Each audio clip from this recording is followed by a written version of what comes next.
UEFA champions লিগের quarter ফাইনালে Real Madrid ও বায়ার্নের high voltage ম্যাচে বায়ার্নের ঘরের মাটিতে শুরু হতে দেখা গেছিল একের পর এক আক্রমণ, যা রিয়াল মাদ্রিদের জন্য ছিল কঠিনের চেয়েও বেশি কঠিন। ম্যাচ শুরু হতে ৪৫ সেকেন্ডের মধ্যে রিয়াল মাদ্রিদ কামব্যাক করে নিজেদের, কিন্তু বায়ার্নের আক্রমণের ফলে দেখা যায় ৬ মিনিটের মাথায় এসে গোলকে বসে থাকে রিয়াল মাদ্রিদ। এমবাপ্পে ও ভিনি নিজেদের তেমন গুছিয়ে নিতে না পারলেও ২৮ মিনিটে আবারও কামব্যাক করে তারা। বল পজিশন ছিল পুরোপুরি বায়ার্নের হয়ে, যার কারণে দেখা যায় ৩৭ মিনিটে আবারও গোলের দেখা পায় বায়ার্ন।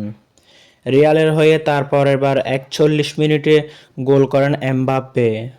অতঃপর হাফ টাইম শেষে ৮৮ মিনিটে গোলের দেখা পায় বায়ার্ন এবং আক্রমণভাগের খেলা দেখা ছাড়া কোনো উপায় ছিল না রিয়ালের সব প্লেয়ারদের। অতঃপর ম্যাচের শেষ মিনিটে গিয়ে আরও এক গোলের দেখা পায় বায়ার্ন এবং ৬-৪ ব্যবধানে হারে রিয়াল মাদ্রিদ।